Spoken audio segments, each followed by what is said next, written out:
வாத்தியாராக இருப்பார், அல்லது மந்திரோபதேசம் பண்ணுவாளாக இருப்பாள். அது மாதிரி உள்ளவாள் எல்லாம் முடிவிட்டு வந்தாலும் இல்லையும் சொல்ல முடியாது, தாட்சிணத்தை ஏதாவது கொடுத்தாகணும். அது மாதிரி வந்திருக்காரோன்னு நினச்சுட போகிறாரேன்னு வால்மீகி கஸ்வைச்சி தியாசமானாயே, மிந்தி மிந்தி தெரியாத ஒரு புண்ணிய புருஷாள்கிட்ட கொடுத்தாள் அப்படின்னு சொன்னாள். வந்தது யாருனால் பகவான் ஸ்ரீனிவாசனே வந்தானாம்.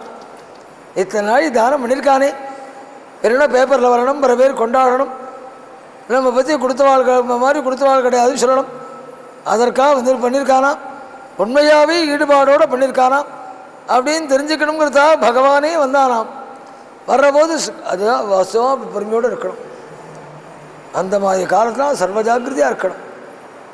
சில பிரிவாள்லாம் அஷ்டோத்திர விசத பிராமண 108 பிரிவாளுக்கு காலை நம்பி போதனம் பண்ணி வைக்கிறது அப்படின்லாம் சங்கல்பம் பண்ணி போல அதெல்லாம் பெரிய பெரிய பாபங்களுக்கு பிராயசித்தமாக பரிகாரமாக சொல்லப்பட்டிருக்கு.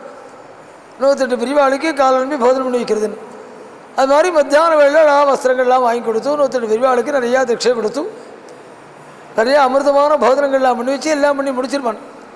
பகலில் எல்லாம் சோர்ந்து போய் சாயந்தரம் 5 மணிக்கு படுத்துட்டு இருப்பான். சாயந்தரம் 7 மணிக்கு யாராவது வந்து மத்தியானம் பிரமாதமாக அனந்தாமே நான் ராத்திரி சாப்பிட வரலாமா அப்படின்னு கேட்பான். அப்போ தான் வாயில் வந்தபடி சீறி போக சொல்வான், அனுப்புவான். வேறு வேலை கிடையாது, எல்லாம் சோர்ந்து போய் படுத்துட்டு இருக்கு, போடா வேறு வேலை கிடையாது.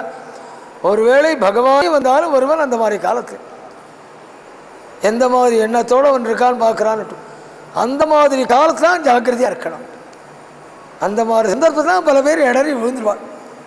எந்த மாதிரி காலத்தில் ஜாக்கிரதையாக இருக்கணுமோ அந்த மாதிரி காலத்தில் தவறுதல் வந்துடும் பல பேருக்கு. தசரதன் ரொம்ப விழிப்புள்ளவனும் பகவானே வந்தாலாம் பரிசோதித்து பார்க்கணும் என்னதான் பண்ணுறான்னு. சாமி என்ன நினச்சின்னு வந்தாள், ஒருவேளை தன்கிட்ட பணம் இல்லைனாலும் யார்கிட்டையாவது 100 500 கடன் வாங்கி கொடுப்பனாக்கும் அப்படின்னு நினச்சிட்டு வந்தார். விலை மதிக்க முடியாத தோல்விலையை கேட்டி கொடுத்த உடனே பகவானே பூரிச்சு போயிட்டான். நான் பகவான் என்ன சார்னாள், என்ன சொன்னார்னாள், தசரதா யாரோ ஒரு ஏழை பெரியவாழ்கிட்ட தோல்விலையை கொடுத்தோம், அது அவர் எங்கே விற்றாரோ என்ன பண்ணாரோன்னு கவலைப்படாதே, அந்த தோல்விலையை வாங்கினவன் நான் தான் காண்பிக்கணுமே. அதற்காகவே எந்த தோல்விலைக்கு கடகம்னு பேரோ அந்த கடக லக்னத்திலே வந்து பகவான் அவதாரம் பண்ணானோ. கிரகேஷு கர்க்கடே லக்னே வாக்பத விந்துநாசா.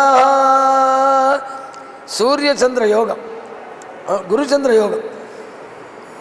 ஜாதக ரீதியாக சந்திரன் மனசுக்குள்ளவன், குரு வித்தைக்கும் வாக்குக்கும் உள்ளவன். சந்திரனும் அந்த குருவும் ஒரே இடத்துல வந்துட்டா மனசு வாக்கு புத்தி 3 ஒரே மாதிரி இருக்கும். மனசில் எது இருக்கோ அதான் வாக்கில் வரும், அதான் புத்தியில் வாங்கிப்பார். ராமன் கடைசி வரை ஒரே பிடிப்போடு இருந்தால் மாதிரி இருக்கும். அதுக்கு காரணம் குரு சந்திர யோகம். ஜாதகம் குருவும் சந்திரனும் சேர்ந்து நல்ல இடத்துல அமைஞ்சிட்டாள்னா அவளை அவள் மனசுலேருந்து எண்ணத்துலேருந்து மாற்றவே முடியாது யாராலையும். ராமனை மாற்ற முடியாத காரணம் இந்த ஜாதகத்துடைய அமைப்பு அப்படி அமைஞ்சது. வாக்பத விந்துநாசா ப்ரோத்யமானே ஜகநாதம் சர்வலோக நமஸ்கிருதம். சிலதை வியக்தமாக சொல்ல முடியாது, கொஞ்சம் இங்கேதான் வெங்கம் சொல்வாள் சம்ஸ்கிருதத்தில். அந்த மாதிரி முறையெல்லாம் சொல்லணும். வால்மீகி சர்வலோக நமஸ்கிருதம், லோகம் முழுக்க எவனுடைய காலடியில் வந்து நமஸ்காரம் பண்ணுறதோ அந்த பிரபு நாள். என்ன அர்த்தம் தெரியுமோ, எவன் காலடியில் வந்து லோகம் முழுக்க நமஸ்காரம் பண்ணுறதோ அவன் கௌசல்ய காலடியில் வந்து கடந்தானாம். சர்வலோக நமஸ்கிருதம். பிரசவ காலத்தில் அப்படிதானே குழந்தை இருக்கும். வெங்கமாக வால்மீகி ரொம்ப அற்புதமாக சொன்னார் அந்த பத பிரயோகத்தை. சர்வலோக நமஸ்கிருதம் கௌசல்யா ஜனயத் ராமம் சர்வலக்ஷண சையுத். எல்லாம் இது மாதிரி சிஷ்யால் நிறையா உள்ள இடத்துல இது மாதிரி அர்த்தங்கள் சொல்ல முடியும். பொதுவான இடத்துல அர்த்தம் சொன்னால் எதையோ சொல்கிறார், இது புரிஞ்சிக்கிறது ரொம்ப சிரமம். குழந்தை பிரசவ காலத்தில் அம்மாவுடைய காலில், அதாவது காலில் தலைப்பட்டு இருக்கும் குழந்தை. எவனுடைய சரணத்தில் எல்லாருடைய காலும் படுறதோ அந்த பிரபுவுடைய தலை கௌசல்யுடைய சரணத்தில் பட்டு இருக்கான். சர்வலோக எவ்வளோ அழகாக அனுபவிக்கிறார் தெரியுமா வால்மீகி. சர்வலோக நமஸ்கிருதம் கௌசல்யா ஜனயத் ராமம். எல்லாம் ரசிக்கணும்னா 45 நாள் 50 நாள் ராமாயணம் சொல்லணும். இன்றைக்கே நான் பல சர்க்கத்தை தாண்டிட்டு வந்துட்டேன். நல்ல ராசிக்குமான கோஷ்டியில் இருக்கிற போதும் தாண்டிட்டு வந்து எனக்கே தாபாத்தான் இருக்கு. ஆனால் பூர்த்தி 20 எல்லோரும் 26 25ஆம் தேதிக்கு ரிசல்ட் பண்ணி வச்சுருக்கோமே, கிளம்பி ஆகணுமே. கௌசல்யா ஜனயத்ராமம் சர்வலக்ஷண சயுதம் விஷ்ணோரர்த்தம் மகாபாகம் புத்திரமைக்ஷாகவர்தனம் கௌசல்யா சிசுபே தேனே புத்திரேணாமித தேஜசா யதா வரேண தேவானாம் ஆதிதல் வஜ்ரபாணினா. கௌசல்யை ராமனை பார்த்து பூரிச்சு நின்னாளாம். எதை போல தெரியுமா? நாள் இந்திரனை பார்த்து அதித்தி எப்படி பூரி படைவளோ அது மாதிரி கௌசல்யை பூரி படைந்தாள் சொல்லி அந்த சரித அழகா ராமாவதாரத்தை சொல்லிட்டு வால்மீகி அடுத்தது பரதனுடைய பிறப்பு சொல்ல ஆரம்பித்தாள். கிருஷ்ணா மாதிரி 3வது பத்தினுடைய கைகேயி 2வது பத்தினியாக 2வதாக சொல்லப்பட்டது பிரசவ காலத்தை சொல்ல போதும். யஜ்ஞே சத்யபராக்கிரமா சாட்சாத் விஷ்ணோ சதுர்பாகா கிருஷ்ணோ சதுர்பிகுணி. பகவானுடைய 4 பங்கு அம்சமாய் பரதன் கைகேயிட்டேருந்து உண்டான அந்த சரித்தம் சொல்லி அத லக்ஷண சத்ருக்ரௌ சுமித்ராஜனயத்சுதௌ வீர குஷலௌ விஷ்ணோரர்த்த சமன்விதௌ. லக்ஷண சத்ருக்னாலே சுமித்ரா அடைஞ்சான்னு சரித்திரங்கள்லாம் சொல்லிட்டும். சார்பே ஜாதவது சௌமித்ரி குளிரே பிதேரோ. புஷ்ய நட்சத்திரத்தில் பரதனுடைய பிறப்பும், ஆயில்ய நட்சத்திரத்தில் லட்சண சத்ருக்னாவுடைய பிறப்பும்னு அவருடைய நட்சத்திரத்தை குறிப்பிட்டு, அதாவது ராமன் முதல் நாள் அன்னைக்கு மத்தியானம் 12:30 மணிக்கு கடகலக்கணத்தில் பிறந்தான். என்றைய தினம் பிறந்தானோ அதுக்கு மறுநாளைக்கு வெடியாலம்புற பரதனுடைய பிறப்பு காலம்புரை. அதே முதல் நாள் அன்னைக்கு ராமன் பிறந்தானே கடகலக்கணம், அதே லக்னத்தில் மறுநாளைக்கு லட்சண சத்ருக்னாவுடைய பிறப்பு. அப்படி பிறப்பு இல்லான்னு சொல்லி குழந்தை பிறந்த உடனே ஜாதகர்மானம் பண்ணுற வழக்கம். க்ஷத்ரியாளுக்கு பிராமணாவை கொண்டு தான் கர்மானுஷ்டானங்கள் பண்ண சொல்லணும். அந்த மாதிரி முறையில் வசிஷ்டாச்சாரியாவை கொண்டு ஜாதகர்மாவெல்லாம் பண்ண சொல்லி நிறையா மகாதானங்கள்லாம் பண்ணி, குழந்தை பிறந்திருக்குன்னு காதில் விழுந்த உடனே நிறையா தானங்கள் பண்ண சொல்லியிருக்கா சாஸ்திரங்கள். புத்திரே ஜாதே வியதீபாதே தத்தஞ்சக்ஷயம் பவேது. குழந்தை பிறந்திருக்கேன்னு 1.5 மணி நேரம் அந்த காதில் விழுந்த 1.5 மணி நேரம் அந்த தீட்டு கிடையாது. அப்போ பண்ணுற தானங்கள் குழந்தையினுடைய சேஸுக்கு பெரிய சாதனமாக அமையும். மனுஷன் இந்த காலத்தில் நிறையா தானம் பண்ணணும்னு சொல்லியிருக்காள். தசரதன் அது மாதிரி நிறையா மகான்களெல்லாம் கூப்பிட்டு தானம் பண்ணி வசிஷ்டரை கொண்டு ஜாதகர்மாவெல்லாம் பண்ண சொல்லி குழந்தை பிறந்த உடனே ஜாதகர்மான்னு பண்ணணும். குழந்தை பிறந்து 1.5 மணி நேரத்துக்குள்ளே பண்ண சொல்லியிருக்கு. அற்புதமான மந்திரங்கள் அமைச்சிருக்காள். அந்தந்த காலங்களில் அந்தந்த கர்மானுஷ்டானம் பண்ணினா எப்படி வருவான்னு சொல்லப்பட்டிருக்கோ சாஸ்திரங்கள், அந்த மாதிரி முறையில் வருவனவன். அஸ்வாபவ பரசுர்பவ ஹிரண்யமஸ்திருதம் பவா. ஒரே ஒரு மந்திரத்துடைய பாதி எடுத்து நான் அர்த்தம் சொல்கிறேன். குழந்தை பிறந்த உடனே குழந்தைய பார்த்து சொல்கிறான், நீ எப்படி இருக்கணும் தெரியுமா? அஸ்வாபவ பரசுர்பவா. பாறாங்கல் மாதிரி இருக்கணும், கோடாலி மாதிரி இருக்கணும். சட்டுன்னு அர்த்தம் புரியாது இருக்கலாம். பாறாங்கல் மாதிரினா எதிராளி எவ்வளோ பக்தி பற்றி சொன்னாலும் முருகாமல் கல்லஞ்சா இருக்கணும்னு அர்த்தம் இல்லை. நம்ம மாதிரி உள்ளவங்க அப்படி அர்த்தம் பண்ணி போக முடியலை. சில பேருக்கு எவ்வளோ தர்மத்தை கல்லால் தர்மம் பண்ண முடியாது சொல்லுங்க. தீட்சர் ரொம்ப நாளாக சொல்கிறார், சார் நீ எனக்கு சர்டிஃபிகேட் கொடுத்துட்டு போகிறே தவிர அவர் மனசுக்கு எல்லாத்தான் இருக்கும். அது மாதிரி இருக்குன்னு அர்த்தம் இல்லை. பிறந்த குழந்தைக்கு எப்படியாவது உபதேசம் பண்ணுவார். அஸ்வாபவ பரசுர்பவா என்ன அர்த்தம் தெரியுமோ? பிறந்த குழந்தைகளுக்கு பலவிதமான வியாதிகள் ஏற்படும் இந்த குழந்தை பிறந்து கொஞ்ச நாள் வரை. அதே மாதிரி சத்ருக்களுடைய பாதைகள் காத்து சேட்டு எல்லாம் சொல்கிற மாதிரி இருக்கும். இந்த மாதிரி பாதைகள் ஏற்படும். அதை ஜெயிக்கிற விஷயத்தில் 2 விதமான இருக்கணும். பாறாங்கல்லாக இருக்கணும், கோடாலியாக இருக்கணும். சத்ருவை ஜெயிக்கிற விஷயத்தில் இந்த 2 சொன்னாள். இந்த 2ல் என்ன விசேஷம்? பாறாங்களுடைய அடையாளம் அதில் எது வந்து மோதினாலும் அது தெரிச்சு போயிடும். கோடாலியுடைய அடையாளம் எப்படி? அது இன்னொன்று போய் தாக்கி ஜெயிக்கும். பாறாங்கல் தங்கிட்ட வர்ற விஷயத்தை ஜெயிக்கும், கோடாலி இன்னொன்று தாக்கி ஜெயிக்கும். அது மாதிரி சத்ருவும் வியாதிகளும் உங்ககிட்ட வந்தாலும் சரி, அல்லது வியாதி வரக்கூடிய சூழ்நிலை நீ போனாலும் சரி, அதை ஜெயிக்கிறவனான்னு இருக்கணும். இப்படியெல்லாம் குழந்தைகளை மந்திரம் சொல்லி அழகா முறையோடு வளர்த்தா பரிபூர்ண ஆரோக்கியத்தில் அவள் வராள். அஸ்வாபவ பரசுர்பவ. குழந்தைகள் விளையாடுற போது அதனால யோசனை பாருங்களேன், எல்லா தெருவிலையும் மண்ணிலையும் இப்போ மாதிரி பொத்தி பொத்தி பொத்தியாக வளர்த்துட்டு இருந்தாள். எல்லா தெருவில் குப்பையில் விளையாடும், குழந்தையில் தெருமண்ணில் விளையாடும், அப்படிதான் இருக்கும். ஆனால் ஒரு வியாதி இல்லாமல் ஆரோக்கியமாக இருந்ததே. இதெல்லாம் நானே பார்த்துருக்கேன். அதான் இதில் என்ன சிரமம்னா, அந்த காலத்தையும் பார்த்து இந்த காலத்தையும் பார்க்குற மாதிரி இருக்கும். அதுதான் பெரிய சிரமம்.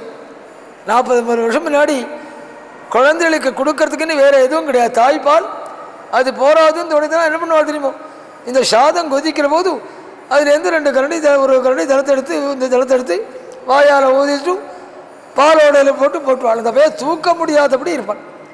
இப்போ எப்படி இருக்கு தெரியுமோ, குழந்தைக்கு பால் போராதுன்னு மேலே ஒரு மாவு, அது ஜீரணமாகறதுக்குன்னு ஒரு வாட்டர், இதெல்லாம் பண்ணி கொத்தரங்காய் மாதிரி இருக்கான் பிள்ளைகள். காத்தடிச்சா கிடும்.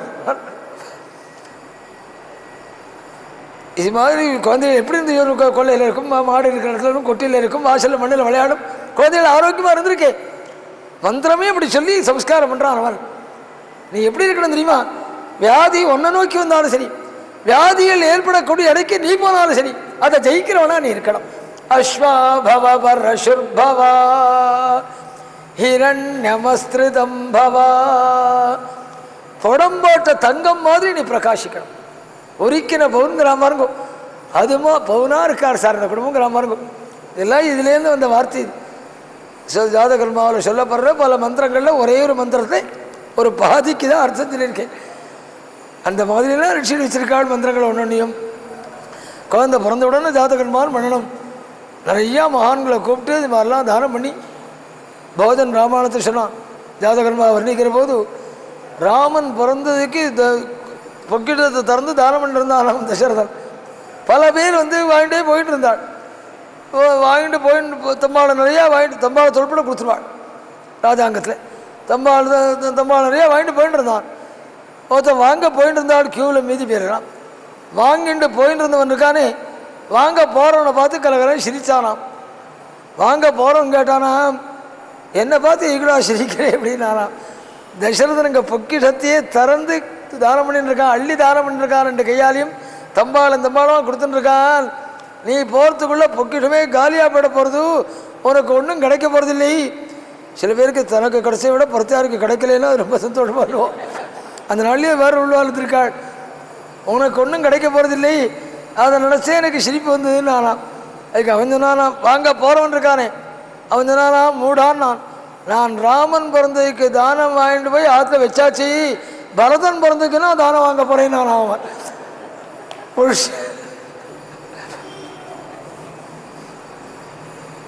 அப்படி ஜாதகர்மா கொண்டாடினாள். அதி தெய்க கோதனானி சஹஸ்ரஷா, நிறையா கோதானங்கள்லாம் பண்ணினாள். அப்ராஹ்மணேபியோ ததௌ வித்தம் கோதனானி சஹஸ்ரஷா. அதுவரை ஜாதகர்மாவை பற்றி பேசின பகுதி. அதுக்கப்புறம் நாமகரணம் ஆரம்பிக்கிறார். அதி தெய்காதசாஹந்து நாமகர்ம ததா கரோது ஜேஷ்டம் ராமம் மகாத்மானம் பரதம் கைகயீசுதம் சௌமித்ரிம் லக்ஷணமிதி சத்ருக்னமபரம் ததா. நாமகரணம் ஆரம்பித்தாளாம்.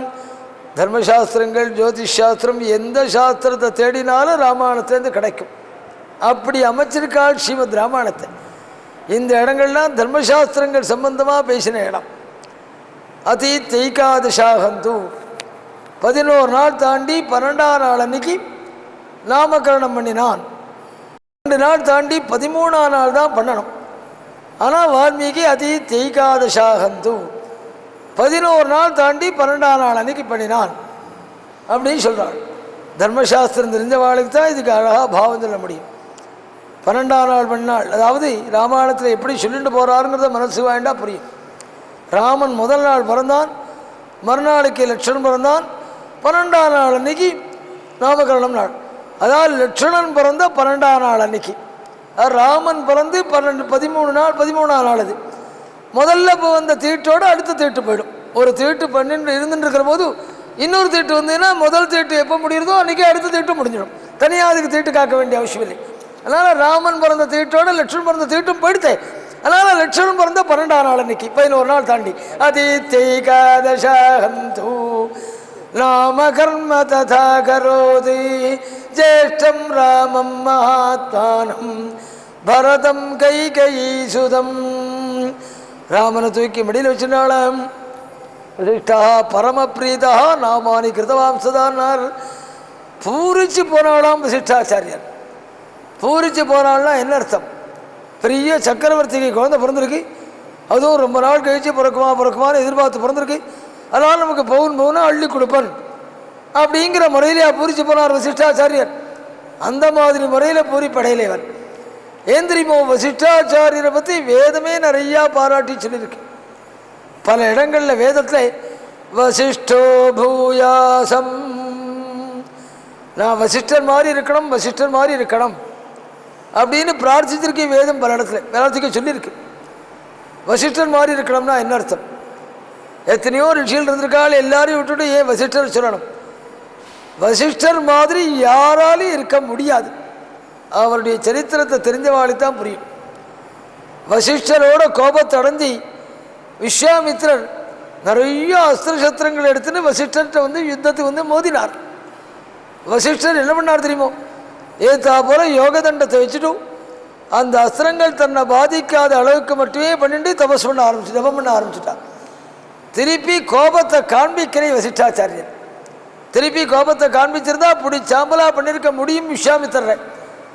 அப்படி பண்ணியிருந்தா அவருக்கு பெருமையாகவும் போயிருக்கும். விஸ்வாமித்திரர் போய் மோதினார் வசிஷ்டர்கிட்ட, என்னாச்சு தெரியுமான்னு பெருமை கிடைச்சிருக்கும். ஆனால் கொஞ்சம் கூட அவரை பதில் பண்ண நினைக்காமல் தன்னை பாதிக்காத அளவுக்கு மட்டுமே பண்ணிட்டு பெருமையோடு இருந்தான். இந்த பொறுமை உலகத்தையே யார்கிட்டையும் பார்க்க முடியாது. மலையாக அஸ்திரத்தை வச்சின் போதும் அவன் வீணா போகணும் நினைக்காத எண்ணம் இருக்கு பாருங்க. கோட்டியில் ஒரு பங்கு கூட மீதி பேர்கிட்ட வர முடியாது. அந்த ஆத்மகுணம் வசிஷ்டர்கிட்ட மட்டும்தான் பார்க்க முடியும்.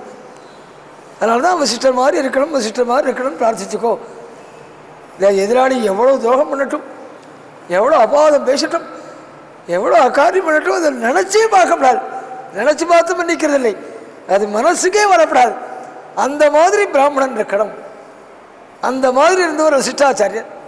அப்படி இருக்கிற வசிஷ்டாச்சாரியர் தசரதன் பவுன் கொடுக்க போகிறான்னு பூரிப்படைகிறான்னு வசிஷ்டா பரமபிரீதா. என்ன அர்த்தம்னா, இந்த உபாத்தியாயம் பண்ணி வைக்கிறதுக்கு பாருங்க தர்மத்தை எடுத்துட்டு இதை எல்லாருமே ஓரளவு கண்டிச்சிருக்காள். உபாத்தியாய விருத்தி பாராட்டப்படக்கூடிய ஒரு விருத்தி அல்ல. கொஞ்சம் தயக்கம், ஏன்னா சிஷ்ய பாபங்கள்லாம் குரு சேரும். பிரதிகிரகம் பண்ணுறதுங்கிறது அவாத்து பாபத்தை வாங்கிட்டு வருதுன்னு தான் அர்த்தம். உபாத்தியாயம் பண்ணி வைக்கிறதுங்கிறது பாராட்டப்படக்கூடிய ஒரு தொழில் அல்ல. ஆனால் வசிஷ்டாச்சாரியர், இவ்வளவு குணசம்பன்னரான வசிஷ்டாச்சாரியர் தசரதனுடைய குடும்பத்துக்கு வாத்தியாராக இருந்திருக்கார், உபாத்தியாயம் பண்ணி வச்சிருக்கார். ஏன் தெரியுமோ, அவன் சம்பாவனை பண்ணுவனுங்கிறதுக்காகவோ மானியம் கொடுப்பனுங்கிறதாவோ அல்ல. வசிஷ்டர் வருங்காலம் தெரிஞ்சவர், பரம தபஸ்வி. அவர் என்ன நினச்சாலும், நாம் எந்த பகவானை ஹிருதயத்தில் தேடணுமோ, எந்த பகவானை தகரோத்தரேபியா போன்ற பிரம்மசூத்திரத்தால் குறிப்பிடப்பட்டிருக்கோ, எவனை தேடுறதான் ஜென்மாவுடைய தாத்பரியமோ அந்த பகவான் இந்த குடும்பத்தில் ஒரு நாளைக்கு பிள்ளையாக பிறக்க போகிறான். இந்த குடும்பத்துக்கு வாத்தியாராக இருந்தால், வசிஷ்டர்கிட்ட சிஷ்யனாக இருந்தான் ராமன்.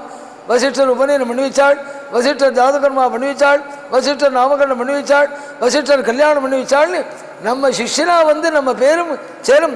அந்த பிரம்மத்தையே சிஷ்யனாக அடைகிற பாக்கியம் நமக்கு கிடைக்கும். அப்படிங்கிறதாவே அந்த குடும்பத்தில் பொறுமையோடு உபாத்தியாயம் பண்ணி வச்சுருந்தார் அவர்.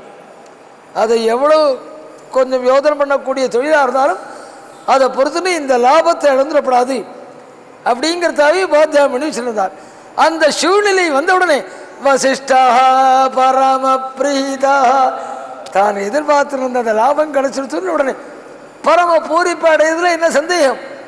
பரம பூரிப்போட நாமகரணம் பண்ணி வச்சாலாம். ராமனை தூக்கி மடியில் வச்சிருந்தாள். என்ன பேர் வைக்கிறதுன்னு முதல்ல யோதனை பண்ணினாள். சைவமா வைக்கலாமா வைஷ்ணவா வைக்கலாமான்னு யோதனை பண்ணி பார்த்தாள். அதுக்கப்புறம் தோணித்து இதெல்லாம் சைவம் வைஷ்ணவத்தெல்லாம் தாண்டின ஒரு விக்கிரகம், மூணையும் தாண்டின நிலையில் உள்ளதுதான் பிரம்மம்.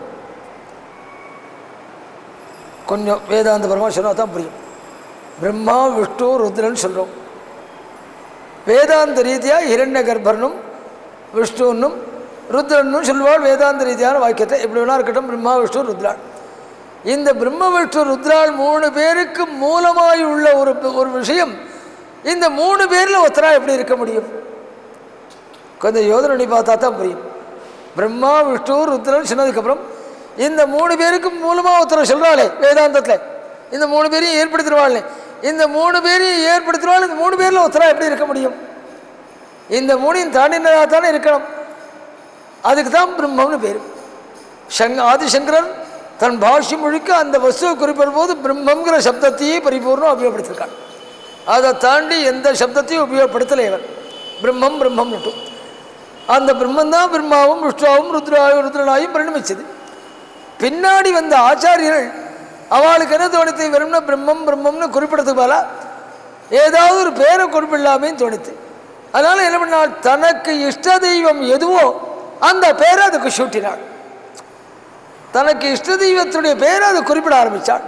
ஒருத்தர் குறிப்பிட ஆரம்பித்த உடனே எல்லாரும் குறிப்பிட ஆரம்பித்தாள். அவள் எந்தெந்த தெய்வத்துடைய விசுவாசமோ அந்த தெய்வத்துடைய பேரை அதுக்கு வைக்க ஆரம்பித்தாள். ஆக மொத்தம் சுத்த பிரம்மத்துக்கு எந்த பேரும் கிடையாது. சங்கரர் ஒண்டி தான் கடைசி வரை பிரம்மம் பிரம்மங்கிற சப்தத்தை மட்டுமே சொன்னாலே தவிர பின்னாடி வந்தவாள் அவளுக்கு எந்த தெய்வத்துடைய விசுவாசமோ அந்த தெய்வத்துடைய பேரே இல்லாத ஒன்றுக்கு ஏதாவது ஒன்று சொல்லணுமேங்கிறதா தன் இஷ்ட தெய்வத்துடைய பேரை வச்சாள். அதனால் அது தெய்வம், அது இப்போ பரமேஸ்வரனோ சிவனோ அல்லது விஷ்ணுனோ பிரம்மத்தை குழப்பிக்க வேண்டிய அவசியமே இல்லை. இந்த 3ஐயும் தாண்டின வஸ்து ஏதாவது ஒரு பேரில் குறிப்பிட்டாகணுமேங்கிறனால விஷ்ணுன்னும் சிவனும் அம்பாளும் அவாவா உபாசிவான தெய்வத்துடைய பேரை அதை குறிப்பிட்டு பின்னாடி வர்ணிக்க ஆரம்பித்தான். அவ்வளோதான். இந்த 3க்கும் இப்படி சந்தேகம் இருந்தால் பிரம்ம விஷ்ணு ருத்ரால் பகவான் இல்லையான்னு தோணும். அவள் மட்டும் பகவான் இல்லைன்னு சொல்லலை, பகவான் சொல்லலை, நீ உள்பட பகவான் தான் சொன்னாள் வேதாந்தத்தில். நீ உள்பட பகவான் தான்டா. எல்லாமே எல்லாமா இருக்கிறதே பகவானுடைய உருவம் தான். ஒரே வசுதான் பலவிதமாக பிரகாசிக்கிறது. பகவான் தாண்டி இன்னொன்று நிரந்தரமாக இருக்க முடியும்னு இருக்குமே. ஆனால் அப்புறம் பகவானுக்கு பெருமையே கிடையாது. இல்லை, பகவானை தாண்டி இன்னொன்றும் இருக்க முடியும் நிரந்தரமா அப்படின்னு இருந்தால் பகவானுக்கு அப்புறம் என்ன பெருமை? ஒரே இன்றைக்கும் விஞ்ஞானிகள்லாம் ஒத்துக்கிறார், அணுதான் பல பல வஸ்துவாய் பிரபஞ்சமாய் பரிணமிச்சிருக்கு. இன்றைக்கும் விஞ்ஞானிகள் புத்திபூர்வமாக ஒத்துக்கிறார். இந்த அணுவை சங்கரன் சொல்லியிருக்கார். அதான் ஆச்சரியம். அணுதான் பிரபஞ்சமாக பரிணமிக்கிறது அப்படிங்கிறது இன்றைக்கி விஞ்ஞானிகள் சொன்னாலும் நானே சொல்லினேன். விஞ்ஞானிகள் சொல்லலை, ஆதிசங்கரே தன்னுடைய பாஷ்யத்தில் அணுதான் பிரபஞ்சமாக பரிணமிச்சிருக்கு அப்படின்னு சொல்கிறாள். அந்த அணுவாக பார்க்குறோமே அது அஜ்ஞான கல்பிதம், அதுவும் பிரம்மத்துக்கிட்ட போய் அத்தியஸ்தம் அப்படிங்கிறத புரியும்படியாக பண்ணுறதான் வேதாந்த வித்தை. நீ அணுன்னு பார்க்குறீ, அது அணுனுடைய உருவில்லைடா, அதுவும் பிரம்மத்துடைய பரிணாமம் அணுவாக உனக்கு தோன்றது. இன்னும் கொஞ்சம் அப்புறமா சந்தர்ப்பம் கிடச்சா விஸ்தரித்து பேசலாம் அப்படின்னு சொல்லி அது பிரம்மத்துக்கிட்டே போய் ஐக்கியமாடுறது. ஒரு வஸ்துலேருந்து ஒன்று வெளியில் வறுமையானால் சில பேர் என்ன பண்ணுவாங்க, சோப்புலேருந்து இப்படி சில காற்றை விட்டு ஊதி விடுவார். பார்த்தா நீலம் பச்சை மஞ்சள்னு எல்லா கலரும் தெரியும். நீலம் பச்சை மஞ்சள்னு எல்லா கலருமா ஒன்றும் இல்லை, ஒன்றுலேருந்து அது வந்திருக்கு. ஒன்றுலேருந்து ஒரு கல்பிதமாக ஒன்று வர்ற போது பலராக பரிணமிக்கிறது. அது மாதிரி ஒரே பிரம்மத்திட்டேருந்து வெளியில் வர்ற போது அது பல பிரகாரமாக பரிணமிக்கிறது. அவ்வளோதான். அது கடைசியில் முடிகிற போது அங்கேயே போய் முடிஞ்சுடுறது. ஐயா சங்கர் ரொம்ப அழகாக சொல்லியிருக்காள் அதை பற்றி வேதாந்தத்தை. முறையோடு சொல்கிற வாழ்ட்டு வேதாந்தம் சொல்கிற வாழ்ட்டை கேட்கணும். கண்டபடி வெங்காயம் போண்டவெல்லாம் சாப்பிட்டுட்டு காலைல பூட்ஸ் போட்டுட்டு வேதாந்தம் சொல்கிறேன்னு சொல்கிறானே, அவள்கிட்ட வேதாந்தம் கேட்டால் பைத்தியம் முடிச்சு போயிடும். முறையோடு வேதாந்தம் சொல்கிற வாழ்ட்டை கேட்டால் சங்கருடைய மேதா விலாசமும் பிரபஞ்சம் எந்த முறையில் அமைக்கப்பட்டிருக்கு அப்படிங்கிறதும் ரொம்ப தெளிவாக புரியும். எல்லாத்தையும் தாண்டின வஸ்துவுக்கு ஏதாவது ஒரு பேர் குறிப்பிடணுமே. அப்போ அவாவா தன்னுடைய பேரை குறிப்பிட்ட மாதிரி வேதாந்தத்தில் அந்த பிரம்மத்துக்கு ராமன்கிற பேரும் குறிப்பிட்டிருக்காள். சுத்த பிரம்மத்துக்கு ராமன்னு பேர். ரமந்தே யோகினோ நந்தே சத்யானந்தே சிதாத்மனி இது ராமபதே நாசௌ பரம் பிரம்மா விதீயதே. ராமதாபினி உபனிஷத்து. இது ராமபதே நாசௌ பரம் பிரம்மா விதீயதே. சுத்த பிரம்மத்தை ராமன்கிற சப்தத்தாலையும் குறிப்பிடலாம் அப்படின்னு வேதாந்தம் சொல்லியிருக்கேன். நீ அதே அவதாரம்டா, அதே சுத்தமான பிரம்மத்துடைய அவதாரமோனும், அதனால் அந்த பேரையே உனக்கு வைக்கிறேன்னு ராமன்னு பேர் வச்சாலாம். ராமன்கிற பேர் வைஷ்ணவனோ சைவமனோ கற்பிச்சுக்க வேண்டிய அவசியம் இல்லை. அதனால்தான் ராமாவதாரம் சைவ சம்பந்தம், பரமேஸ்வரிய சம்பந்தம் உண்டுன்னு சித்தாந்தம் பண்ணியிருக்காள். ராமாவதாரத்தை விரும்பும் விஷ்ணுவா மட்டும் சொல்லலை, பின்னாடி சந்தர்ப்பங்கள் கிடைச்சா அதையும் நான் எடுத்து சொல்கிறேன். பரமேஸ்வரிய சம்பந்தத்தோடய சித்தாந்தம் பண்ணியிருக்காள். ஏன் தெரியுமோ, விஷ்ணுன்னோ சிவன்னோ அவனுக்கு கல்பிக்க வேண்டிய அவசியம் இல்லை. எல்லாத்தையும் தாண்டின பிரபு, எல்லாத்தையும் தாண்டி இருக்கிறவன் எல்லாமே பரிணமிக்கிறான். அவ்வளோதானே. இது ராம பதே நாசௌ பரம் பிரம்மாபிதீயதே. அந்த ராமன்கிற சப்தத்தை எவன் சுத்த பிரம்ம, அதனால தான் இன்றைக்கும் ராமன் அனுசந்தானம் பண்ணுற போது சுத்த பிரம்ம பராத்வர